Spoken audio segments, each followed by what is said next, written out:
Welcome back. It is an exciting time if you are a basketball fan, especially around here. The Marquette Golden Eagles have the #2 seed in the NCAA tournament. The Wisconsin Badgers did not get invited to the big dance. Their season continues, though, with a bid to the NIT. Delaney Brian Butch of iHeartRadio join us now to preview March Madness. Exciting time for a lot of fans, Delaney. Absolutely, and forget March Madness. The rebrand here is Marquette Madness as the Golden Eagles head to Columbus, like you said, with the #2 seed.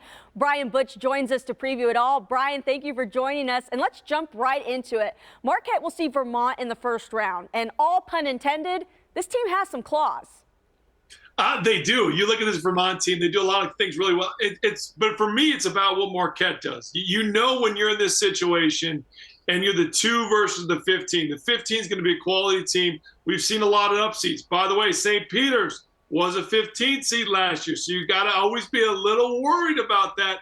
But I think Marquette, with their pressure and what they can do at the guard spot, is going to be fine in this one.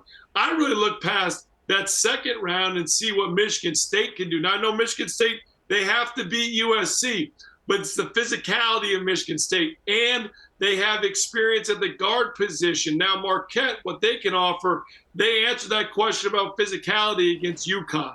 They came out in that semifinals of the Big East tournament and punched UConn more than any team has all year long. So they've answered that physicality. Now the question can be, if Michigan State wins and Marquette wins, that's the matchup that I really look at to see, wow, like how does that play out, and can Marquette do it again? Brian, I love that, and you kind of led into it. I think going into the Big East tournament, we were all worried about size. How are they going to handle size? St. John's pushed them around. Then you saw UConn earlier in the season push them around, but they took care of them in the Big East. Do you feel like size maybe no longer matters if their defense is there? Well, Delaney, I think the speed and athleticism of what Marquette has can cover up some of that size, but I still think it's an issue. And it's one of those where they've answered the question.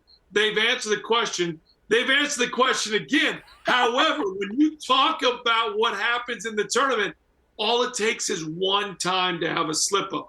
That's been the Achilles heel of this team when they've lost games. At Providence, the double overtime game, it was because of that physicality, and it was because of that size. UConn at UConn, it was because of that size. So the losses that they have, that's been the area where they lost. Now, they haven't lost a whole lot, but it is a concern just because the game that they've lost, it's been in that way. Absolutely. Now, Brian, moving on, I'm sure you've already pulled this Band-Aid off. I hate to do it, but the Wisconsin Badgers just missed out on the big dance. They will play in the NIT as a 3 seed. How do you think Greg Gard and the players are approaching this? And is it a big deal considering McIntosh has proved he is not afraid to shake things up? Delaney, I thought we were friends. I know this is the first time we were doing this together. I thought, now you got to bring this up for me. Oh, no. No, I think yes, Greg Gard is safe. He's won 2 Big Ten championships in the last 4 years. I know Mac has done a chance of changed some things up, but there's been some other things that have led to that. Greg Gard is safe. You don't win 2 big championships in the last 4 years and all of a sudden don't remember how to coach and don't have the support. So that's the first. As far as the NIT goes, for me, I think this is a good thing for those groups. This isn't going to be about coaching.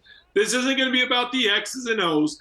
This is going to be about a group of men, of players coming together and playing for each other.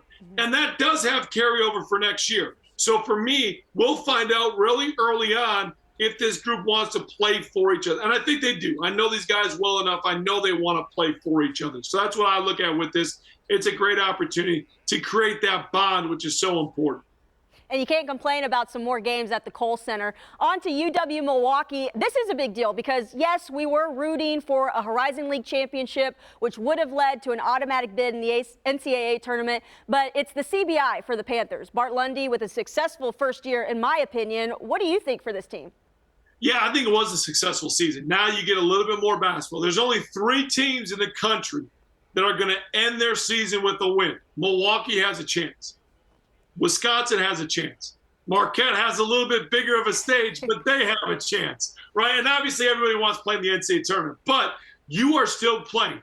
And as a basketball player, as a hooper, your big thing is, hey, if there's a competition, if there's a tournament, if there's a place I can compete, I'm going to compete. all three of these teams have that chance. And I think that's the thing.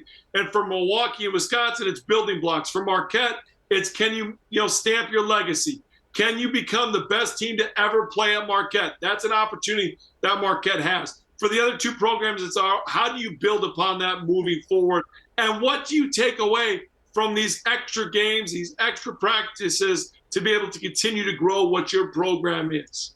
Well, speaking about competition continuing, we also want to give shout out to Marquette women. They are a 9 seed in the women's NCAA tournament. They'll face South Florida on Friday. I think it's fair to be just as excited for their run because they're a feisty little team and very capable of pulling off a few upsets. Brian, on a national level, that is college basketball. How big is it to have two programs going strong in March?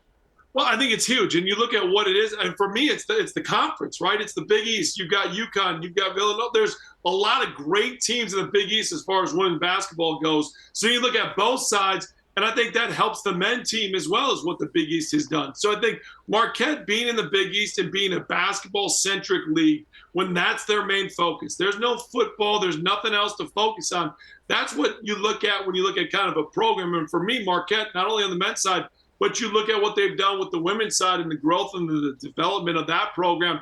It's really fun to watch. And for me, I'll sit and watch a lot of this basketball because I'm a junkie. So I know the Big Ten, Indiana got the 1 seed on the women's side. There's a lot of really good basketball between the Big East on the women's side and the Big Ten on the women's side. It's going to be a fun Final Four. When we get there, it's going to be a fun NCAA tournament on both sides of the brackets. Absolutely looking forward to it. And of course, we will catch up with you hopefully for multiple weeks as, like we said, both Marquette, Wisconsin, and Milwaukee all probably have a successful season still to continue in the postseason with those tournaments. All right, Brian Butch, always great to have your perspective. I'm so sorry we are still friends. Thank you for joining us. Thanks, Lee. I appreciate it. You can also listen to Brian Butch along with former Packers fullback John Kuhn weekdays from 9 to noon on 97.3 The Game and the iHeartRadio app.